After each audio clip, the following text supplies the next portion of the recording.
Audiobooks Express presents The Owlhoot Kid, written by Hapsburg Liebe, narrated by Adam West. The Owlhoot Kid. The Monroe brothers made an odd pair. Back in their 20s, they had quarreled over a girl. Neither had married her nor anybody else, and now, past 60, they were still quarreling. Since they wouldn't speak directly to each other, they used a third party in their conversations, wrangling or otherwise. They'd built up a big cow outfit. Old Doc Sawyer often remarked wisely upon that phenomenon. Daniel and David are too smart not to see alike in things that really matter. There was, for instance, Bucky Thompson, whom the Monroes had taken out of the wild bunch and made into a first-class rider. Though he was not yet 21, Thompson became the pet of the Bar M. He was grateful, too. He couldn't remember his parents. He'd had to fight in order to exist. Before coming here, small wonder that he was grateful. Bucky reined in at the ranch house front gallery steps. On the gallery sat the two tall and raw-boned gray old men. Each seemed unaware of the other's presence.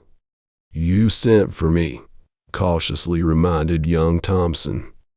"I sent for you," rumbled Daniel, jerking his chin toward David. "Bucky, tell that old badger there I said I thought it'd be all right to send you to town after the ranch payroll. Tell him I said I'd trust you with any amount of money. Said no stick-up man was likely to tackle any kid as handy with his double-action .41 as you are. Tell Dave, the fiddle-bellied old badger, I said that."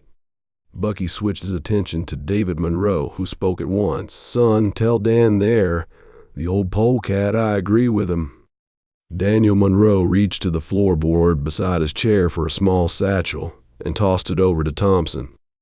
"Order to the bank is in the satchel, kid. Now tell Dave, the lop-eared Lobo, I said I thought we ought to move the new Herefords to the river bottoms where the grass is better." "Tell Dan, the pie-eyed skunk," said David. "I think so, too." "Only reason why I don't call Dave a rattlesnake," quickly said Daniel, "is that I have the terrible misfortune to be kin to him." Bucky wanted to laugh, and he didn't want to laugh. Too bad, those fine old brothers being so cantankerous. He'd have given a good deal more than his shirt to see them shake hands. "Thanks for trusting me, Mr. Monroe," he said, his gaze carefully midway between the two. "I'll sure do my best. I'll ride across the range and tell the foreman what you said about the Herefords." He turned his pony and went off in an easy lope, found the range boss and delivered the message, then headed out for town. Young Thompson's arrival at the bank with the Monroe payroll order led promptly to a whispered conversation between teller and bookkeeper.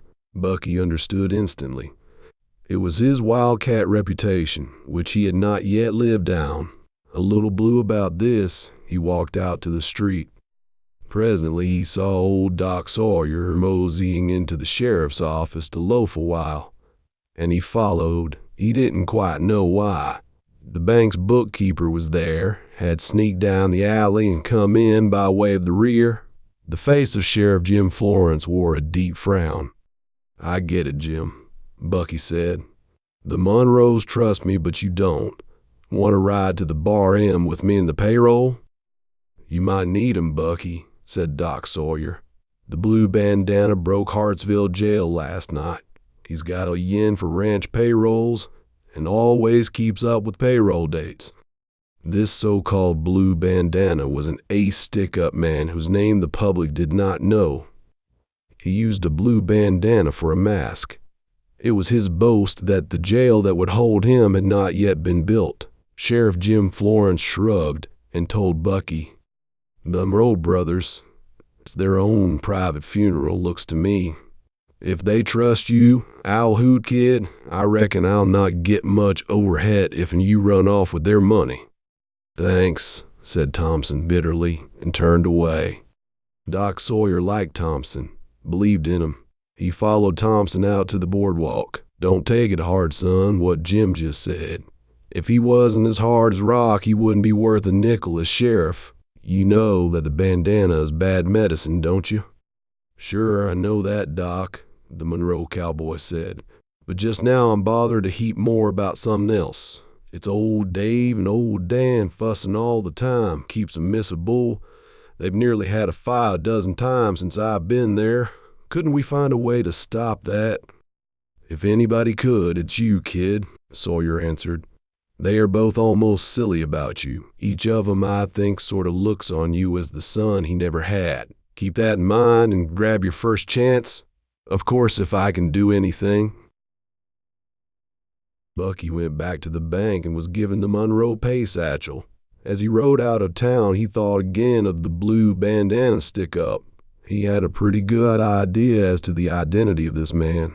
If he was right in this, then the bandana was one of the fastest shots in the Southwest and as dangerous as a sidewinder.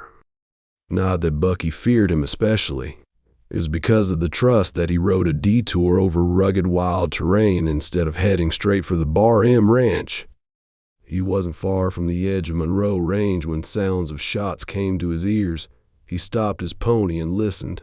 The firing had been behind him and to his right. If Jim Florence had followed him to watch him, the officer would have no great chance with a really clever gun sharp. Thompson wheeled his pony and rode toward the scene of the shooting. Boulders and scrub thickened on either side of him. Soon he heard a rattle of hoofs. It grew steadily louder. He stopped his pony and sat his saddle with his fast .41 six-shooter ready in his hand. The horseman came on, turned a boulder, and faced the .41 caliber muzzle. He was a big, reddish man, not masked now, and he had a killer's cold eye. He recognized Bucky Thompson and laughed as he drew rein. "I heard about you, Owlhoot Kid. Left us further straight and narrower, eh? What you got in that satchel, kid?"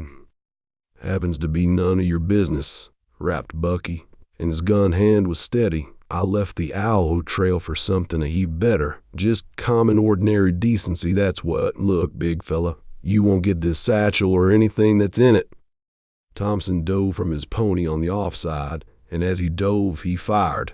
The bandana fired too, in that same split second, and triggered his weapon quickly again. Their mounts ran. Bucky was conscious of a burning sensation in his chest, another back of his left ear. Sun and sky were growing dim somehow. He struggled up to an elbow for another shot. But none was necessary. The bandana lay face upward, white behind his stubble of reddish beard, quite still. Bucky crawled to him and picked up his six-shooter. Sun and sky were growing black now. If, before his senses faded completely, he could manage to fire half a dozen evenly spaced shots from their two weapons, probably somebody on the nearby Monroe Range would hear and come to investigate. He lay on a couch in the Monroe living room, and he was mostly bandages, and the voice of Doc Sawyer was in his ear. "Take it easy, son." He moved his head and saw another man in bandages on another couch. Then the two old brothers, Daniel and David Monroe, appeared beside him. Their eyes seemed much too bright. "Please do this for me, Mr. Monroe," he mumbled, from force of habit staring midway between them. "Shake hands." Quickly and solemnly the two gray cattlemen did so. It was a fact that each sort of looked upon Bucky Thompson as the son he'd never had. Bucky smiled. "You get the pay money all right?" Both Monroes nodded.